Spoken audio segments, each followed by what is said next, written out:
시청자 여러분 안녕하십니까. 뉴스7의 김명우입니다. 2024년 연말 격동의 시간이 흘러가고 있습니다. 대한민국의 대통령은 국정 운영에서 배제됐고 내란 혐의 피의자 신분으로 전락했습니다. 양당은 현실이 될 조기 대선을 놓고 정치적 득실을 계산하기 시작하며 전국은 더욱 혼란스럽습니다. 국민들은 착잡하지만 그래도 이 모든 상황을 차분히 지켜보고 있습니다. 오늘 한덕수 국무총리와 국민의힘 한동훈 대표가 비상계엄 사태 이후 사실상 공백 상황에 놓인 국정수습 방안을 내놨습니다. 하지만 법적 논란은 물론 당장 야당의 반발이 만만치 않습니다. 하나하나 짚어드리겠습니다. 먼저 장윤정 기자입니다. 국민의힘 한동훈 대표와 한덕수 국무총리가 굳은 표정으로 회견장에 들어섭니다. 먼저 마이크를 잡은 한 대표는 윤석열 대통령이 남은 임기 동안 국정 운영을 할 수 없다는 게 국민 다수의 판단이라며 질서 있는 조기 퇴진을 강조했습니다. 대한민국과 국민들께 미칠 혼란을 최소화하면서 안정적으로 전국을 수습하고 자유민주주의를 바로 세우겠습니다. 대통령 퇴진 전까지 국무총리가 당과 협의해 민생과 국정을 챙길 거라고 했습니다. 퇴진 전이라도 대통령은 외교를 포함한 국정에 관여하지 않을 거라고 했습니다. 주 1회 이상의 정례회동 그리고 상시적인 소통을 통해서 경제, 외교, 국방 등 시급한 국정 현안을 논의하고 대통령에 대한 성역 없는 수사도 약속했습니다. 공동 담화였지만 메시지는 두 사람이 각각 따로 발표했고 대통령에 대한 거취는 한 대표만 언급했습니다. 10분간의 짧은 담화 발표 이후 두 사람은 추가 질문을 받지 않고 회견장을 곧장 빠져나갔습니다. 한덕수 총리가 국민의힘 당사로 찾아와 담화를 발표하는 형식을 두고 국정 운영 무게를 당 중심으로 옮겨오겠다는 의지를 보인 거란 해석이 나왔습니다. 한 대표는 대국민 담화 이후 친한계 의원들과 만나 향후 정치 일정 등에 대한 의견을 나눈 것으로 알려졌습니다. 다만 한 대표는 당대표가 어떤 권한으로 국정에 개입하냐는 야당 지적을 인식한 듯 당대표는 국정에 권한을 행사할 수 없다며 좀 더 세심하게 협의하겠다는 뜻이라고 설명했습니다. TV조선 장윤정입니다. 한덕수 총리는 국정의 공백을 막겠다며 조속한 수습과 예산 협조를 강조했습니다. 곧이어 국무위원들을 한자리에 모아 간담회를 주재했는데 야당 비판을 의식해 국무회의란 표현도 하지 않았습니다. 오늘 하루 한 총리 움직임은 이채연 기자가 보도합니다. 한덕수 총리는 주로 국정을 안정적으로 유지하는 방안에 집중했습니다. 지금 무엇보다 중요한 것은 국정에 있어 한치의 공백도 있어서는 안 된다는 사실입니다. 이를 위해 정부 예산안과 부수법안 처리도 국회에 요청했습니다. 정부가 먼저 몸을 낮추고 협조를 구하겠습니다. 매주 월요일에 진행해온 대통령과의 주례 회동은 취소했고 대신 오늘 오후 국무위원들을 한자리에 불러 어떠한 경우에도 국가는 안정적으로 운영돼야 하고 국민의 삶은 지켜져야 한다고 강조했습니다. 책임 총리제 가능하다고 보시나요? 간담회엔 대부분 국무위원이 참석한 가운데 장관 자리가 공석이 된 국방부와 행정안전부에선 차관이 참석했습니다. 당초 총리실은 임시 국무회의 소집을 발표했다가 회의 40분 전 비공개 간담회로 명칭을 변경했습니다. 의결할 안건이 없어 국무회의가 될 수 없다는 게 이유였지만 총리와 여당 대표가 국정을 운영하는 건 명확한 법적 근거가 없다는 야권의 반발을 의식했다는 시각도 있습니다. 헌법은 총리 권한에 대해 대통령을 보좌하며 행정에 관하여 대통령의 명을 받아 행정각부를 통할한다고 규정하고 있습니다. 대통령 권한의 위임 가능 여부를 두고 논란이 불가피할 전망입니다. TV조선 이채연입니다. 한동훈 대표는 질서 있는 조기 퇴진을 언급했습니다. 윤 대통령에 대한 탄핵안이 폐기되면서 이제 가장 관심은 그 시기와 방식이 무엇이냐에 쏠려 있습니다. 한 대표는 임기를 얼마나 단축할지 어떤 방식으로 할지에 대해선 구체적으로 밝히지 않았습니다. 6개월 내 자진하야부터 임기 단축 개헌까지 다양한 방안이 거론되고 있는데 황정민 기자가 설명해드리겠습니다. 탄핵이 되지 않는 한 윤석열 대통령의 법적 임기는 2027년 5월 9일까지입니다. 한동훈 대표는 조기 퇴진이란 말로 임기를 다 채우지 않도록 하겠다고 했지만 구체적인 일정은 언급하지 않았습니다. 당내에 논의를 거쳐서 그 구체적인 방안들을 조속히 말씀드릴 것입니다. 친한계에선 내년 안에 대통령을 하야하도록 해 조기 대선을 치르는 방안을 유력하게 검토 중입니다. 조속한 시일 내에 이거를 책임도 묻고 전국을 안정시켜야 되기 때문에 6개월 이내 그런 것도 하나의 선택지가 될 수 있고요. 대선 시기를 이보다 더 앞당겨 3, 4개월 안에 치러야 한다는 주장도 있습니다. 사선 중진인 김태우 의원은 답은 벚꽃 대선이라며 내년 초까진 윤 대통령이 하야해야 한다고 했습니다. 이 같은 주장들은 탄핵 소추안이 가결되더라도 헌재 결정까진 6개월 정도가 걸린다는 점에서 야당을 설득할 대안이란 점에 초점이 맞춰진 걸로 보입니다.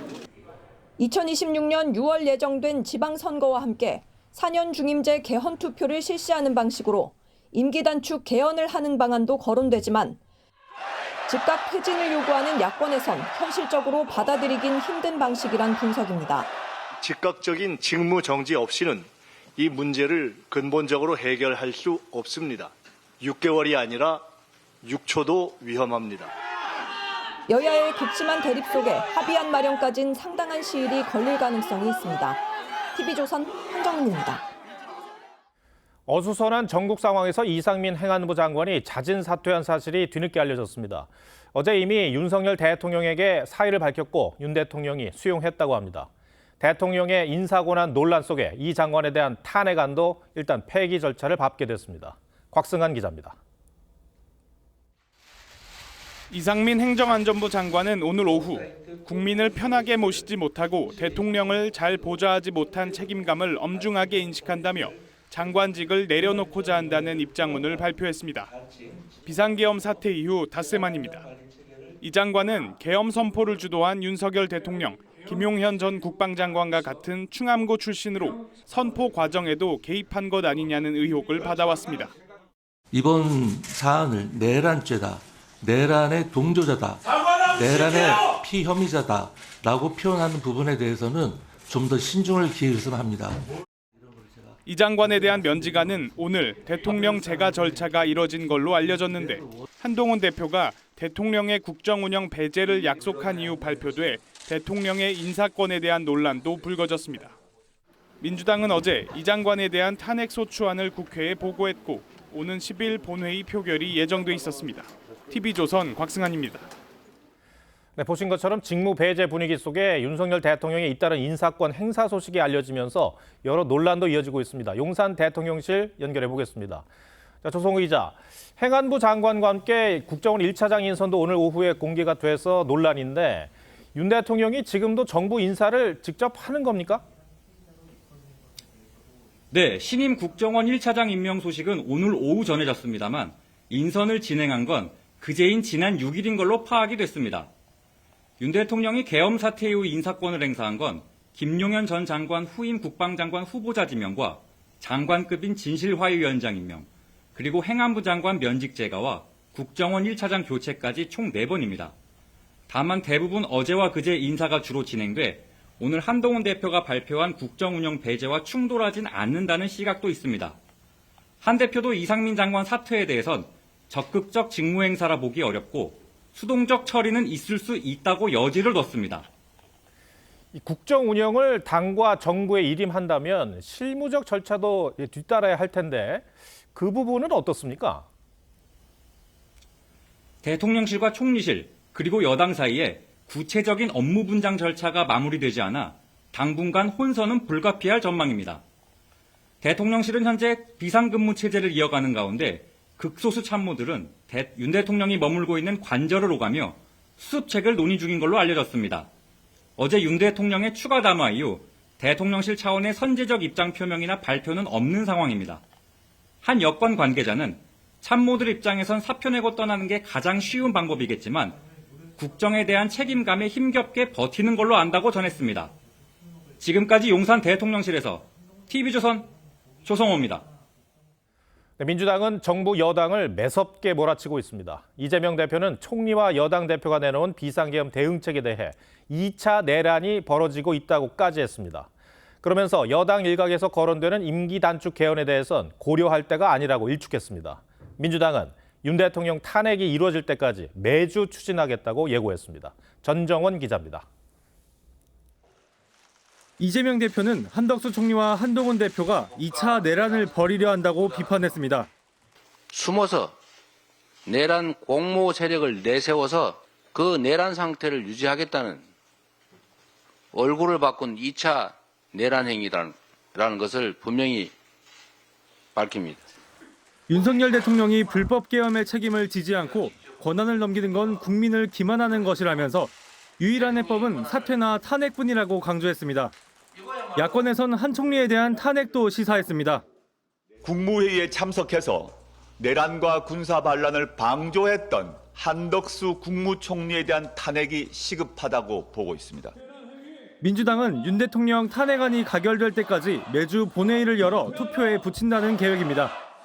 회기를 약 일주일 단위로 잘게 나눠서 매주 토요일 탄핵 의결을 하겠다.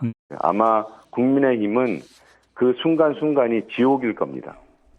이틀 뒤인 오는 10일 정기국회 마지막 본회의에서 윤 대통령과 김건희 여사에 대한 상설특검 수사 요구안 상정이 예정된 가운데 민주당은 네 번째 김 여사 특검법과 함께 내란 특검법도 추진하기로 했습니다.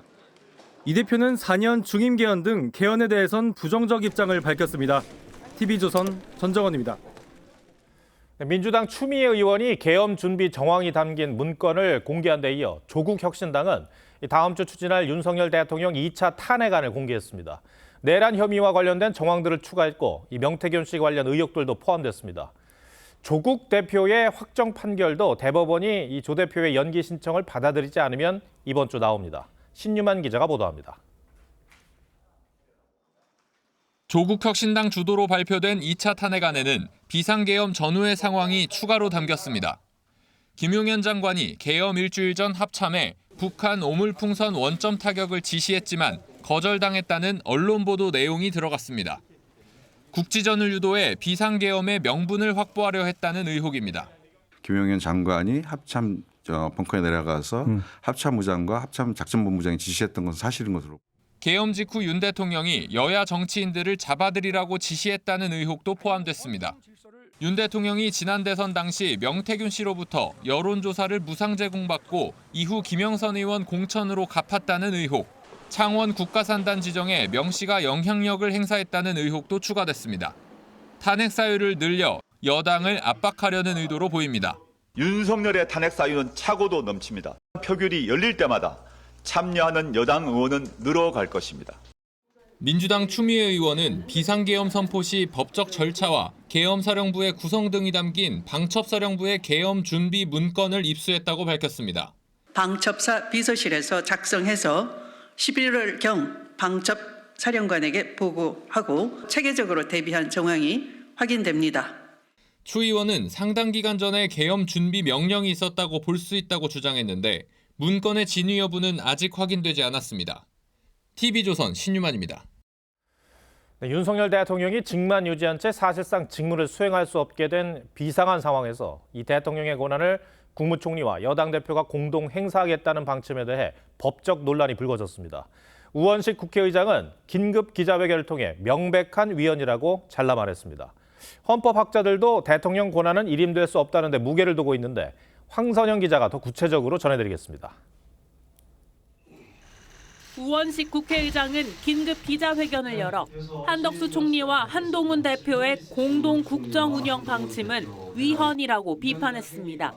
그 누구도 부여한 바 없는 대통령의 권한을 총리와 여당이 공동 행사하겠다고 하는 것은 명백한 위헌입니다. 대통령 권력의 부여도 권한 이양도 국민에게서 나오는 거라며 대통령 직무 중단을 위한 여야 회담을 제안했습니다. 헌법 제71조는 대통령이 권위 또는 사고로 직무를 수행할 수 없을 때 국무총리 등 법률이 정한 순서로 그 권한을 대행할 수 있다고 명시하고 있습니다. 대통령 탄핵 소추안 통과 뒤 총리가 권한을 대행했던 8년 전과 달리 현행법상 법안 거부권부터 국군 통수권까지 대통령의 모든 권한은 윤 대통령 명의로 행사해야 한다는 게 헌법학자들의 중론입니다. 윤 대통령의 일임 선언은 정치적 수사일 뿐 국정 절차는 결국 대통령을 거쳐야 한다는 겁니다. 정치적 약속이지 규범적으로 효력이 있지는 않습니다. 여전히 대통령은 윤석열이고 여전히 국가 통수권자는 윤석열이고 참여연대와 경실련, 민변 등 진보단체들도 총리와 당대표의 국정 운영은 위법이라고 주장했습니다. TV조선 황선영입니다. 이 탄핵 소추안 표결에 불참한 여당이 질서 있는 조기 퇴진 구상을 내놨습니다. 이 당과 한덕수 총리 중심으로 국정을 운영하겠다는 건데 현실은 녹록지 않습니다. 정치부 이채림 기자와 더 짚어보겠습니다. 자, 오늘 담화의 핵심은 이제 윤석열 대통령을 직무에서 이제 배제한다는 것인데, 근데 조금 전에도 전해드렸습니다만 이상민 장관에 대한 사의는 또 수용을 했단 말이에요. 이런 거는 어떻게 봐야 됩니까? 네, 일단 이상민 장관이 사의를 표명한 시점은 어제라고 합니다. 하지만 행정적으로는 오늘 재가가 났습니다. 엄밀하게 말하면 대통령의 권한인 임면권을 행사한 게 맞습니다. 반면 사의를 반려했다면 오히려 이게 더 적극적인 권한 행사 아니냐 이런 반론도 있습니다. 문제는 이 사의 수용만을 놓고도 이런데 실제로 대통령을 배제한 총리 중심의 국정 운영이 가능한지에 대한 논란이 앞으로도 끊이지 않을 거라는 데 있습니다. 네. 정말 이 초유의 사태다 보니까 해석도 엇갈리는 그런 측면이 있는데, 근데 대통령의 권한을 총리가 위임받아서 할 수는 없는 겁니까? 네, 헌법에 이런 조항이 있습니다. 82조인데요. 대통령의 행위는 문서로 하고 이 문서는 총리와 관계 국무위원이 부서, 그러니까 함께 서명한다고 돼 있습니다. 군사에 관한 것도 같다고 조항이 돼 있는데요. 이 문자 그대로 해석하면 총리나 장관이 함께 서명하지 않으면 대통령의 권한 역시 행사할 수 없다는 뜻이 됩니다. 그간 관행적으로 총리는 이 같은 헌법상의 권한을 행사하지 않고 대통령의 뜻을 따랐는데 이 조문의 권한을 적극 행사하면 사실상 책임 총리체처럼 국정 운영이 가능할 거다 이런 해석이 나오는 겁니다. 근데 그 말은 대통령도 반드시 서명을 해야 된다는 뜻이잖아요. 맞습니다. 그 때문에 대통령의 요구사항이 아니라면 형식적으로라도 대통령을 국정에서 완전히 배제할 수는 없습니다. 한동훈 대표가 이상민 장관 사의 수용에 대해서 적극적인 직무 행사라고 보기 어렵다고 한 것도 현실적인 한계를 감안한 걸로 보입니다. 다만 야당에선 이를 이유로 대통령의 국정 배제는 불가능한 위헌이라고 주장하고 있습니다. 네. 야당은 현재 윤석열 대통령의 즉각적인 퇴진, 탄핵을 요구를 하고 있고, 반면에 여당은 질서 있는 조기 퇴진을 말하고 있단 말입니다. 다르죠. 근데 이제 너무나 궁금한 것이 그럼 여당이 생각하고 있는 조기 퇴진의 방식이 뭐냐는 거죠. 뭐 좀 취재된 게 있습니까? 네, 일단 한동훈 대표는 오늘 여러 의원들을 만나서 최대한 빨리 구체적인 로드맵을 내놓기 위해서 다양한 의견을 듣고 있습니다. 여러 방안들이 거론되는데 여권에서는 임기를 지금으로부터 1년 뒤인 내년을 넘기는 건 현실적으로 불가능하지 않겠냐는 공감대는 있습니다. 당초 여권에서는 내후년 6월에 치러지는 지방선거 때 대통령 4년 중임제 등을 포함한 개헌 투표를 하고 윤 대통령의 임기를 1년 단축하는 방안이 거론됐었습니다. 하지만 이 탄핵 표결 불참에 따른 역풍이 심상치 않으니까 그것보다 시계를 앞당긴 건데요. 일각에서는 탄핵을 요구하는 야당을 설득하려면 적어도 탄핵 심리 기간과 비슷한 최대 180일, 그러니까 6개월 내 퇴진을 제한해야 한다는 목소리도 나옵니다. 야당이 얘기하고 있는 탄핵의 일정과 시기를 놓고 보면 별 차이는 없는 것 같은데, 그런데 그럼 여당이 이게 질서 있는 조기 퇴진을 주장하는 배경은 뭡니까? 네, 오늘 한동훈 대표가 이 질서 있는 퇴진을 주장하는 거에 대한 설명을 내놨는데요. 직접 들어보시죠. 헌법재판소에서 어떤 결정이 나올지에 대해서 불확실성이 있는 상태로 상당한 기간이 진행됩니다. 어제 광화문, 국회 이렇게 보셨다시피 극심한 진영의 혼란이 예상됩니다. 그러니까 여당이 탄핵안 표결에 동참해서 탄핵안이 가결되더라도 이 헌법재판소가 인용을 할지 기각을 할지를 두고 극심한 사회적 분열이 예상된다는 겁니다. 이것보다는 구체적인 퇴임 시기를 못 받고 수습책을 진행해 나가는 게 이 대내외적으로 불확실성을 줄일 수 있는 방안이라는 겁니다. 또 여당으로선 박 전 대통령에 이어서 또다시 자기 당 소속 대통령을 탄핵할 경우 보수 괴멸로 이어질 거란 위기의식과 함께 이 탄핵 뒤 곧바로 치러지는 대선은 필패란 우려가 적지 않습니다. 실제 헌법재판소의 박 전 대통령 탄핵안 결정까지는 91일, 그러니까 석 달 정도 걸려서 이 탄핵 심리기일 180일의 절반 만에 결론이 나왔습니다. 네. 그런데 문제는 국민들이 어떻게 이 상황을 볼 것이냐, 이거 아니겠습니까? 그렇습니다. 이 보수 일각에서야 당의 이런 설명에 따라서 이 논리를 이해할 수 있겠지만 상당수 국민은 여당의 그 같은 걱정 자체를 정치 논리로 받아들일 수 있습니다. 특히 야당은 매 주말마다 대통령 탄핵안 표결을 진행하겠다는 계획이죠. 이 주말 장외 집회와 탄핵안 표결을 연계해서 여당의 불참 모습을 부각시키는 방법으로 여권에 대한 비판 여론을 키워가겠다는 구상입니다. 질서 있는 퇴진이든 총리 중심의 국정 운영이든 결국 가장 중요한 건 민심의 수용 여부가 될 걸로 보입니다. 네. 어떤 권력도 민심을 이길 수는 없죠. 알겠습니다. 이채린 기자, 잘 들었습니다.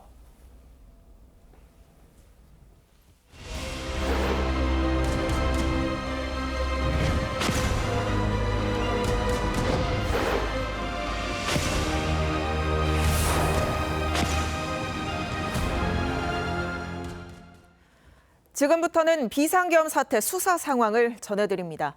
검찰 특별수사본부가 윤석열 대통령을 피의자로 입건했습니다. 현직 대통령이 내란죄로 수사를 받는 건 사상 초유의 일입니다. 서초동에 나가 있는 취재기자 연결합니다. 안혜리 기자, 대통령은 재직 중 형사소출을 받지 않는데 내란죄는 예외인 거죠? 네, 그렇습니다. 검찰은 윤석열 대통령에 대한 내란과 직권남용 혐의 고발장이 다수 접수됐다며 피의자로 입건했다고 밝혔습니다. 박세현 특별수사본부장은 이번 계엄 사태를 국가적 중대 사건이라고 규정하면서 어떤 의혹도 남기지 않고 수사하겠다고 했습니다. 지위 고하를 막론하고 오로지 법과 원칙에 따라 엄정하게 수사를 진행하고 있으므로 국민 여러분께서는 믿고 지켜봐 주시기 바랍니다. 박 본부장은 이번 사태의 사실관계는 공무원이 직권을 남용해 국헌을 문란하게 할 정도로 폭동을 일으킨 것이라고 했는데요.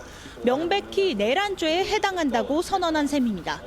또 직권남용과 내란죄 두 혐의가 양립할 수 없는 만큼 검찰 수사 범위에 없는 내란죄 역시 검찰의 수사 대상이라며 수사 의지를 분명히 했습니다.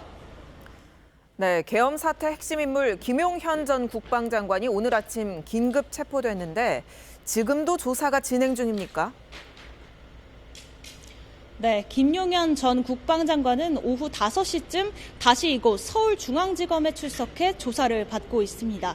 검찰은 아침 7시경까지 김 전 장관을 조사한 뒤 긴급 체포했고 휴식 시간을 준 뒤 다시 조사를 재개한 건데요. 검찰은 계엄에 관여했던 정진팔 합동참모차장 등 군 간부들도 참고인 신분으로 불러 조사 중인 것으로 알려졌습니다. 앞서 김 전 장관은 오늘 새벽 1시 반쯤 변호인을 대동해 검찰에 자진 출석했습니다. 검찰은 6시간 정도 조사를 한 뒤 김 전 장관을 긴급 체포해 서울 동부구치소에 수감했습니다. 검찰은 김 전 장관을 상대로 비상계엄 선포와 해제 과정에서 하달된 명령과 지시 등 사실관계를 확인하는 데 주력 중입니다. 체포 만료 기한인 오는 10일 오전 7시 전에 김 전 장관에 대한 구속영장을 청구할 것으로 보입니다. 서울중앙지검에서 TV조선 안혜리입니다. 경찰이 오늘 아침 김용현 전 국방장관의 집무실과 관저, 자택 등에 대한 전방위 압수수색을 진행했습니다. 이미 김 전 장관의 신병을 확보한 검찰과 수사 주도권을 놓고 경쟁을 벌이는 모양새인데 경찰은 수사팀을 150명 규모로 꾸리는 등 내란죄에 대한 수사권은 경찰에 있다고 강조하고 있습니다. 이나관 기자입니다. 파란색 경찰 박스와 검은색 수사가방을 든 수사관 4명이 국방부 청사내로 들어섭니다. 수사관들은 보안 검색을 받은 후 엘리베이터를 타고 장관 집무실로 향합니다. 오늘 오전 10시쯤 국가수사본부가 김용현 전 국방장관에 대한 압수수색을 진행했습니다. 저희가 이쪽 자체를 이렇게 촬영하면 커버가 되지 않는 것 때문에 모두 3곳으로 김 전 장관의 국방부 집무실, 한남동 관저, 홍은동 자택에서 동시 다발적으로 진행했습니다. 경찰은 김 전 장관의 통신영장도 발부받았는데 박안수 전 계엄사령관, 여인형 전 방첩사령관 등 4명에 대한 통신영장은 기각됐습니다. 경찰은 수사팀 인력 충원도 진행했습니다. 국수본은 서울경찰청 수사부장과 국수본 수사관 30여 명을 추가 투입해 수사팀을 150여 명으로 확대했습니다. 경찰이 주도권을 쥐고 수사하겠다는 의지를 보여준 건데 경찰 관계자는 내란죄는 경찰의 수사 관할인 만큼 경찰에서 수사를 진행하는 것이 맞다며 현재로서는 검찰과 합동 수사를 고려하고 있지 않다고 밝혔습니다. 경찰은 오늘 확보한 압수물과 김 전 장관의 통신 기록 등을 분석하고 관련자 조사를 이어나갈 계획입니다. TV조선 이낙원입니다. 김용현 전 장관은 검찰 출석 전 메신저 내용을 삭제하고 휴대전화도 바꾼 것으로 확인됐습니다. 현재 검찰이 확보한 김 전 장관의 휴대전화는 사실상 담긴 게 없는 깡통폰인 셈인데 증거인멸 우려가 나옵니다. 송민선 기자입니다. 계엄군 지휘관들은 김용현 전 국방부 장관이 직접 전화해 국회 등 헌법기관 장악을 지시했다고 증언했습니다. 명백히 국회의원을 끌어내는 건 위법사항이고 항명이 될지는 알았지만 그 임무를 시키지 않았습니다. 검찰은 김 전 장관의 휴대전화에 계엄 당시 상황을 확인할 핵심 내용이 담겼을 걸로 보고 휴대전화를 압수했습니다. 하지만 기존에 사용하던 전화기가 아닌 최근에 교체한 걸로 확인됐습니다. 지난 5일 김용현 전 장관을 출국 금지한 검찰은 김 전 장관과 출석 일정을 조율해 왔는데 어제 연락이 돌연 끊겼던 걸로 알려졌습니다. 검찰은 김 전 장관이 그 사이 전화기를 교체한 것 아닌지 의심하고 있습니다. 김 전 장관이 어제 오전 보안 메신저인 텔레그램을 탈퇴했다가 다시 가입한 정황도 확인됐습니다. 검찰은 김 전 장관이 휴대전화 교체와 메신저 삭제 등을 모두 마친 뒤 오늘 새벽 자진 출석한 것 아닌지 의심하고 있습니다. 징역 3년 이상의 범죄가 의심되고 증거인멸과 도주 우려가 있는 경우 영장 없이 긴급 체포할 수 있습니다. 검찰은 김 전 장관에게 기존에 사용하던 휴대전화 제출을 요청했습니다. TV조선 송민선입니다. 계엄 선포 당일 국회와 선관위 청사에 대한 경찰의 통제에 위법성이 있었는지 여부도 조사가 진행 중입니다. 국가수사본부는 투입 경찰관들의 무전 기록과 조지후 경찰청장 등 주요 간부들의 휴대폰을 제출받아 분석 작업에 돌입했습니다. 지선호 기자입니다. 지난 3일 밤 비상계엄 선포 직후 선관위로 진입하는 계엄군 뒤로 경찰 버스가 보입니다. 일부 경찰들은 선관위 입구에 자리를 잡았습니다. 3일 밤 10시 25분쯤 비상계엄이 선포되고 조지호 경찰청장은 김준영 경기 남부청장과 밤 10시 41분에 전화 통화를 했습니다. 이후 경기 남부청은 밤 11시 25분에 경기 수원 선거연수원, 11시 48분에는 과천 중앙선관위에 각각 기동대 1개 중대를 배치했습니다. 그래서 제가 경기 남부청장에게 전화해서 거기는 우발 사태를 대비하는 게 좀 맞겠다 지시했던 겁니다. 비상계엄 관련 수사 중인 국가수사본부는 경기 남부청으로부터 계엄 선포 전후 무전 기록 일체를 제출받았습니다. 구체적으로 어떤 배경에서 지시가 내려갔는지 파악하기 위해서입니다. 국수본은 서울경찰청의 계엄 관련 무전 기록도 모두 확보했는데 국회 출입 통제 지시 등을 분석하고 있습니다. 시민들이 다치지 않도록 하기 위해서 나름 노력을 하였다는 말씀을 드리면서 국수본은 조지호 청장과 김봉식 서울청장, 목현태 국회 경비대장, 김준영 경기 남부청장의 휴대폰도 제출받아 포렌식 작업 중입니다. 수사팀은 무전 기록과 포렌식 결과를 토대로 불법 행위 정황이 있었는지 파악할 방침입니다. TV조선 지선호입니다. 네, 앞서 보신 대로 검찰과 경찰이 비상계엄 사태 수사에 속도를 내고 있습니다. 검경이 각자 돌입한 수사가 어떻게 진행될지, 또 현직 대통령에 대한 수사에 걸림돌은 없는지 법조팀 이재준 기자와 이야기 나눠보겠습니다. 네, 이 기자, 검찰과 경찰이 동시에 같은 사건, 같은 피해자를 수사하고 있는 거죠? 네, 그렇습니다. 검찰이 오늘 아침에 김용현 전 국방부 장관을 긴급 체포해서 지금도 조사를 하고 있습니다. 이르면 내일 구속영장을 청구할 것으로 보입니다. 경찰은 또 오전부터 김 전 장관 자택 관저 그리고 집무실 또 통신 기록에 대한 압수수색 영장을 발부를 받아서 자료를 확보를 하고 있습니다. 그러니까 한 사건을 가지고 피의자 신병은 검찰에 가 있고 물적 증거는 경찰에 가 있는 상황이 되겠습니다. 네, 수사가 중복으로 진행되는 부분이 아무래도 있을 것 같은데요. 수사 주도권은 어느 쪽에서 가져가는 건가요? 경찰과 검찰이 이미 이 신경전이 시작이 됐습니다. 검찰이 어제 경찰에 합동 수사 제안을 했는데 경찰이 거절을 했습니다. 오늘 박세현 검찰 특수본부장이 언론 브리핑에서 경찰이 합동 수사를 제안을 하면 언제든지 응하겠다라고 다시 또 제안을 했는데 경찰은 지금으로서는 그럴 생각이 전혀 없어 보입니다. 경찰 국가수사본부 관계자는 기본적으로 내란죄는 경찰의 수사 영역이라고 생각한다면서 합동 수사는 논의 대상이 아니다라고 선을 그었습니다. 수사권 조정 이후에 검찰이 직접 수사 범위에 내란 범죄는 없다는 건데 검찰은 직접 수사 대상인 직권남용죄와 내란죄를 따로 떼어놓을 수 없는 사안이다 이런 입장입니다.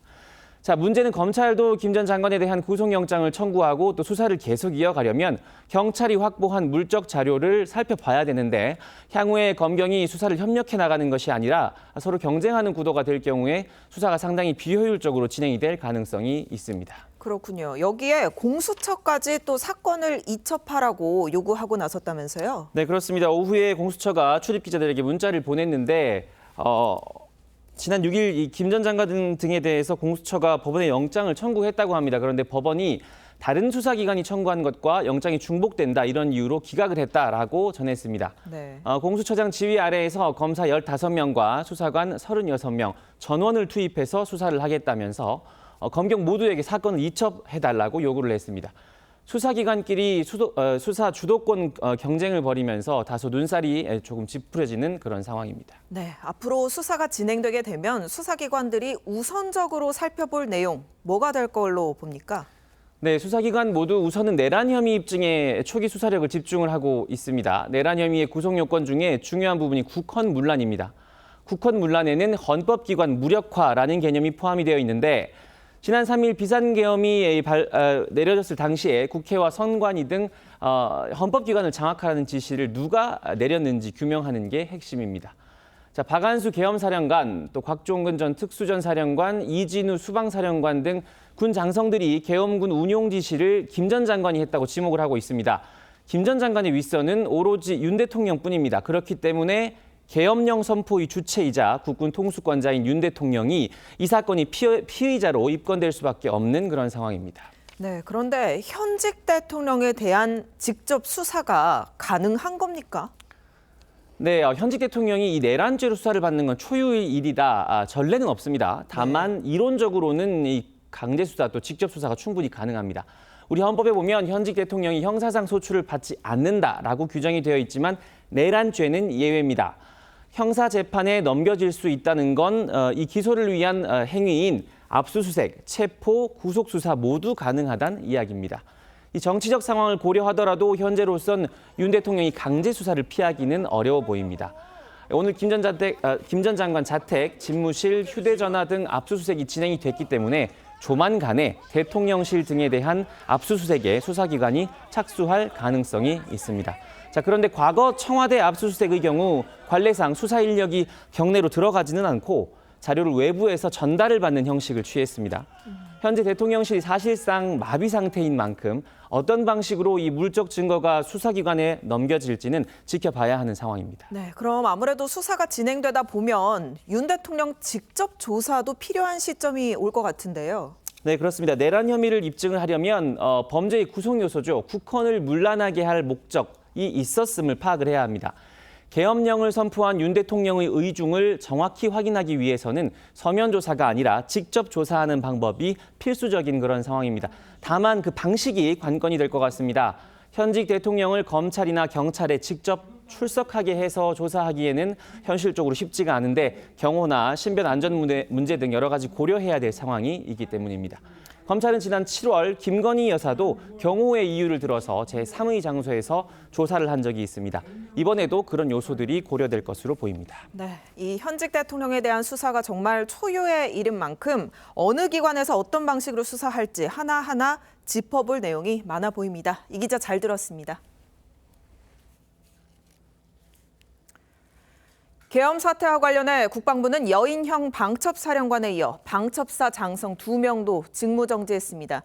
국방부가 구체적 설명을 내놓지는 않았지만 방첩사가 이번 계엄에 핵심적 역할을 했다는 의혹이 제기되는 만큼 집중 수사 대상이 될 걸로 보입니다. 윤수영 기자의 보도입니다. 국방부가 직무를 정지한 장성급 장교는 방첩사 1처장인 정성우 육군준장과 수사단장인 김대우 해군준장입니다. 직무정지에서 빠진 2처장은 휴가 중이었습니다. 국방부는 직무정지된 대상자들은 조사 여건 등을 고려해 수도권에 위치한 부대로 대기 조치했다고 밝혔습니다. 두 장성은 계엄 선포 당시 부하 직원들에게 신속한 출동을 지시한 걸로 알려졌습니다. 하지만 부하 직원들이 출동을 머뭇거리면서 고성이 오간 걸로 전해졌습니다. 실제로 방첩사 요원들은 새벽 1시에나 선관위에 도착했습니다. 앞서 국방부는 계엄에 관여한 혐의로 특전사령관, 수방사령관과 함께 여인영 전 방첩사령관도 직무정지했습니다.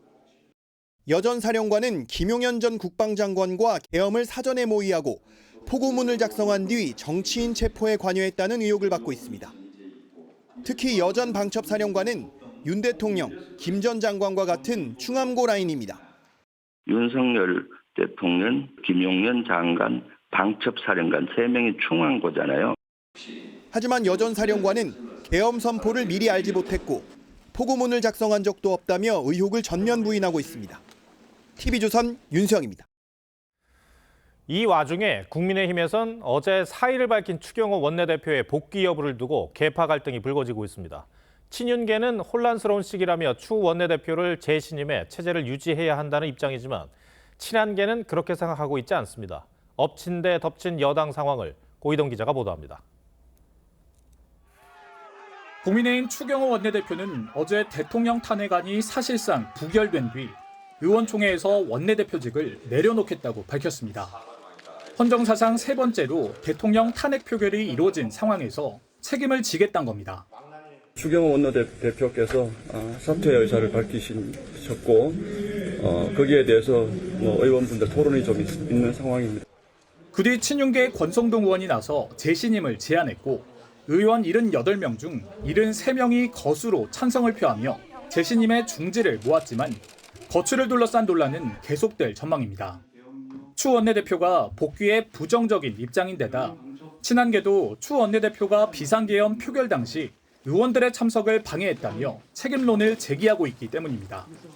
그 원내대표님과 전혀 사전에 의견 교류는 없었다고 봐야 될까요? 네, 저도 뉴스를 보고 알았습니다.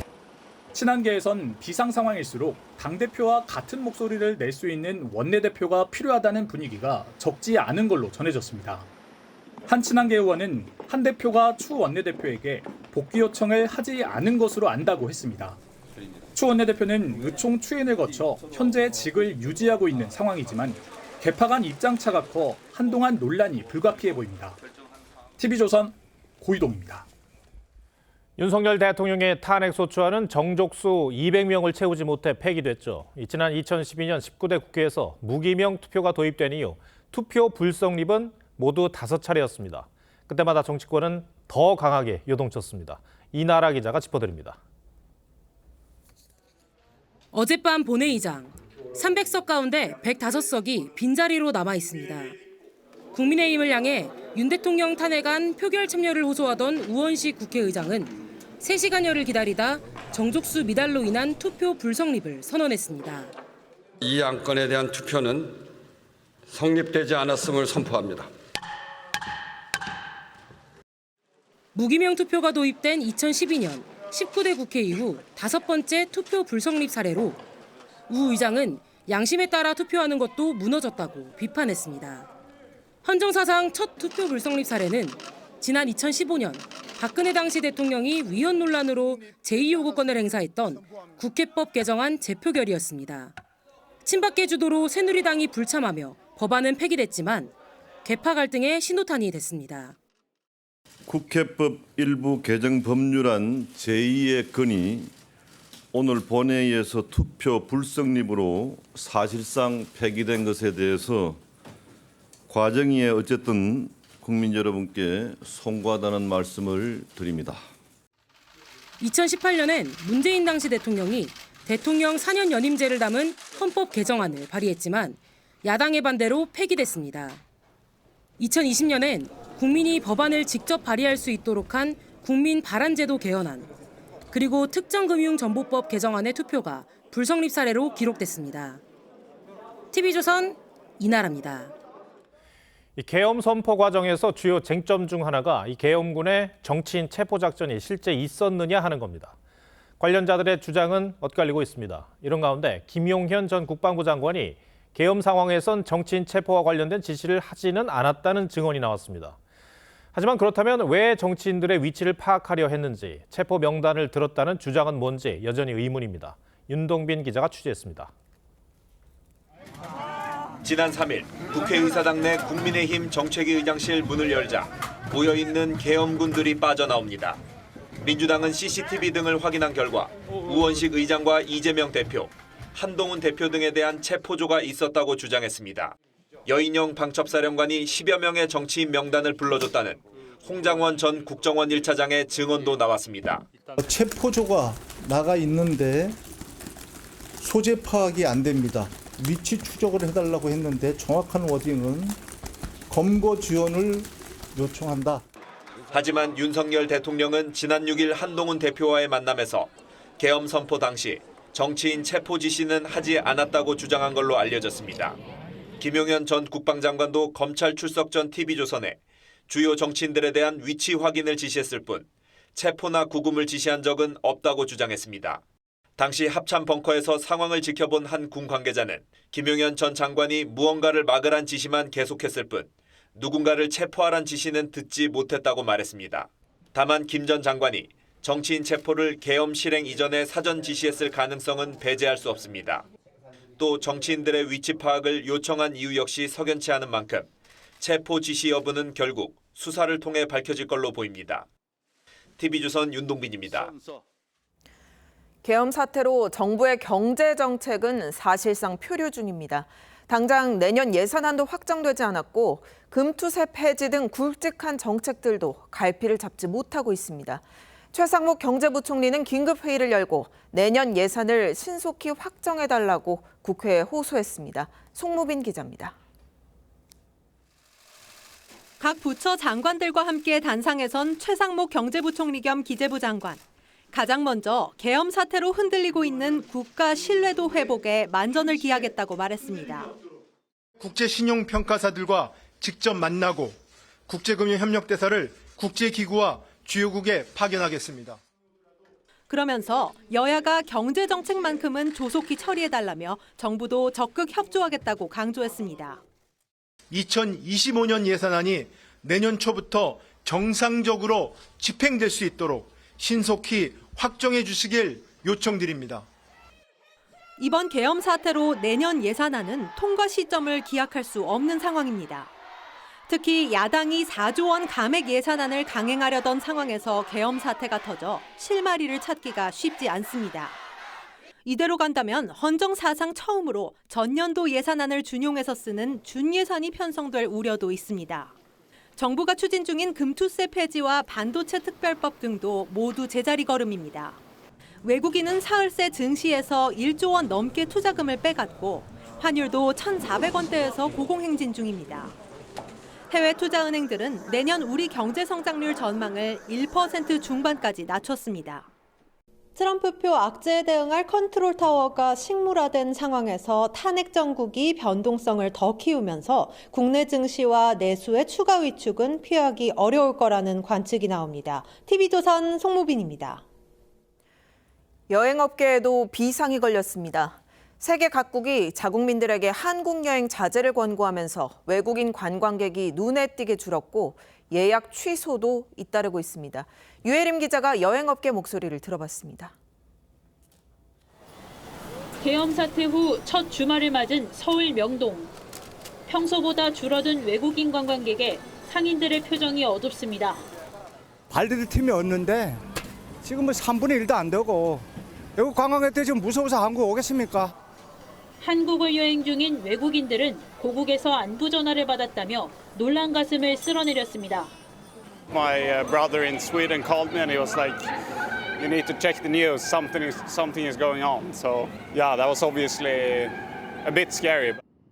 여행업계도 울상입니다. 미국과 유럽은 물론 전쟁 중인 이스라엘까지 한국 여행주의를 권고하면서 여행 취소 문의가 이어지고 신규 예약이 뚝 끊겼습니다. 어떻게 하느냐, 혹시 취소가 가능하느냐 이런 문의가 있었고 기간이 많이 남아있는 분들은 좀 지켜보고 유보를 하겠다. 실제로 예약 건수가 많이 줄었어요. 한 7, 80% 줄었어요. 탄핵 정국이 장기화되면 노무현, 박근혜 탄핵 당시 소비 심리가 주저앉은 것처럼 경기가 얼어붙을 수 있다는 우려도 나옵니다. 정부는 업계와 함께 공동 상황반을 구성하고 한국 관광이 정상적으로 운영되고 있다는 내용을 각국에 전파하고 있습니다. TV조선 유혜림입니다. 미국 정부가 윤석열 대통령 탄핵안 폐기와 관련해 민주 절차가 존중돼야 한다는 중립적인 입장을 내놨습니다. 초당적인 한미동맹을 강조하면서도 국내 상황 변화를 주시하고 있는 것으로 보이는데요. 워싱턴 연결해 자세한 소식 알아봅니다. 네, 이태영 특파원, 탄핵안 표결 무산에 대한 미국 정부의 입장, 어떤 내용입니까? 네, 바이든 행정부 당국자는 윤석열 대통령의 탄핵안 표결 무산 이후 첫 입장을 내놨습니다. 이 미국은 한국의 민주 절차가 헌법에 따라 제대로 작동할 것을 촉구한다면서 평화롭게 시위할 권리는 건강한 법치주의의 필수 요소고 모든 상황에서 존중돼야 한다고 말했습니다. 이 탄핵이 헌법에 따라 이뤄져야 하고 시위 강경 진압을 해야 하면 안 된다는 입장도 분명히 했습니다. 미국은 또 이 한미연합 방위태세는 굳건하고 이번 도발이나 위협에 대응할 준비태세가 됐다며 동맹은 미국 국민과 한국 국민에게 어깨를 나란히 할 것이라고 밝혔습니다. 그 국정 혼란 상황에서 벌어질지 모르는 북한 도발이나 이런 상황에 대해서 경고하고 이걸 뛰어넘는 한미 동맹 관계를 강조한 겁니다. 다만 이 한 달여 뒤 취임 예정인 이 트럼프 2기 행정부는 아직까지 신중한 입장을 보이면서 의견을 내놓지는 않고 있습니다. 미국 현지 언론들의 반응은 어떻습니까?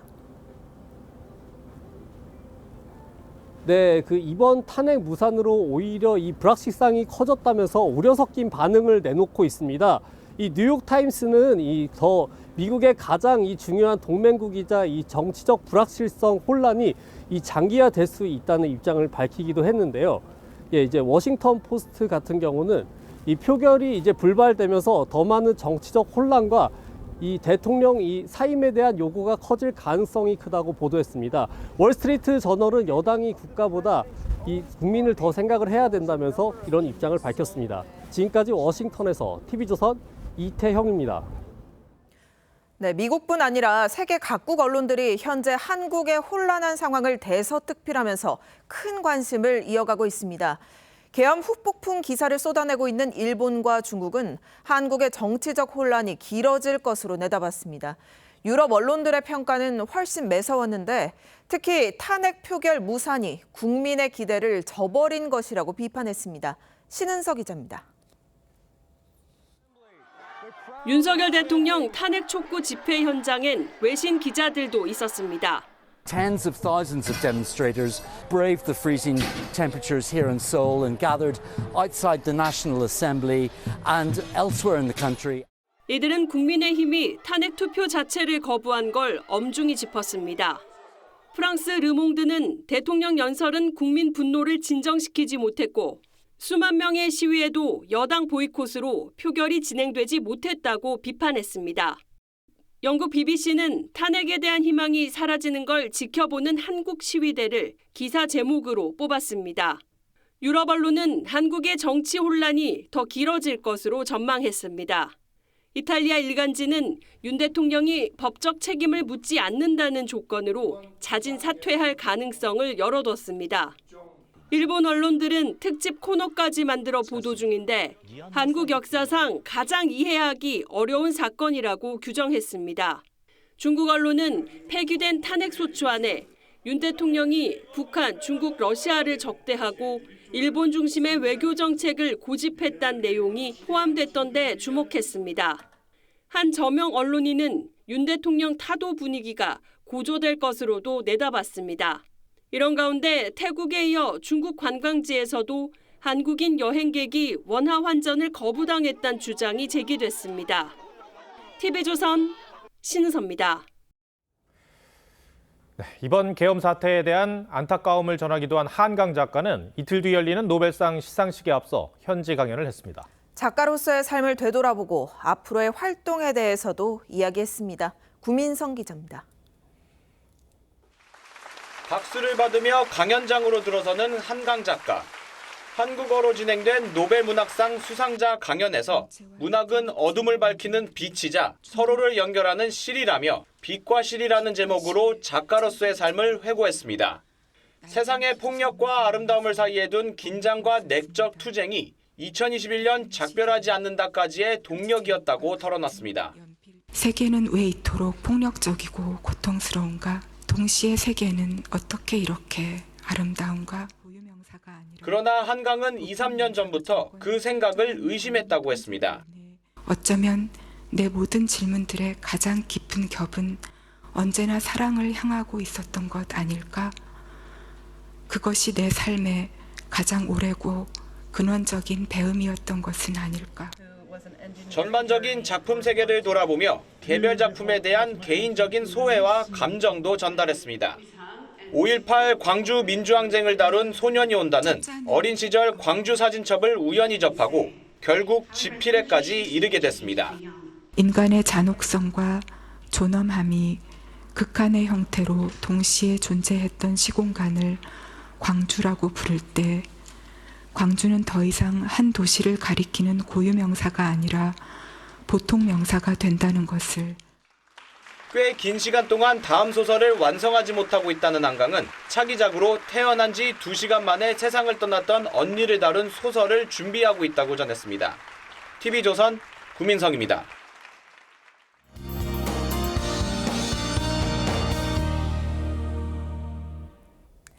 오늘 아침은 올겨울 들어 가장 추운 아침이었습니다. 찬바람까지 불면서 체감 온도를 더 끌어내렸는데요. 내일 아침도 영하권 추위가 이어지겠습니다. 내일 아침 서울이 영하 3도, 춘천 영하 7도, 대구는 영하 2도로 시작하겠습니다. 내일 한낮 기온은 오늘과 비슷하거나 조금 높겠습니다. 서울이 6도, 대전 7도, 대구와 울산 9도 예상됩니다. 내일은 전국이 맑다가 오후부터 구름이 많아지겠습니다. 내일 새벽부터 아침 사이에는 충남과 호남 내륙에 짙은 안개가 끼겠습니다. 또 내일 오후에는 충남 서해안에 빗방울이 떨어지는 곳이 있겠습니다. 현재 동해안을 중심으로 대기가 매우 건조합니다. 강원 일부 동해안 지역에는 건조경보가, 그 밖 동해안에는 건조주의보가 내려졌는데요. 여기에 바람까지 약간 강하게 불면서 화재 위험이 높습니다. 불조심하시기 바랍니다. 내일 오전까지 동해안에 높은 너울성 파도가 밀려오겠습니다. 동해 먼바다와 서해상, 제주 해상에는 풍랑특보가 내려졌습니다. 새롭게 시작되는 한 주간 전국 곳곳에 비가 자주 내리겠습니다. 날씨였습니다. 곧이어 비상계엄 6시간과 탄핵 정국 후폭풍을 짚어보는 TV조선 탐사보도 프로그램 추적자들이 방송됩니다. 많은 시청 바랍니다. 뉴스7을 마칩니다. 시청해주신 여러분 고맙습니다.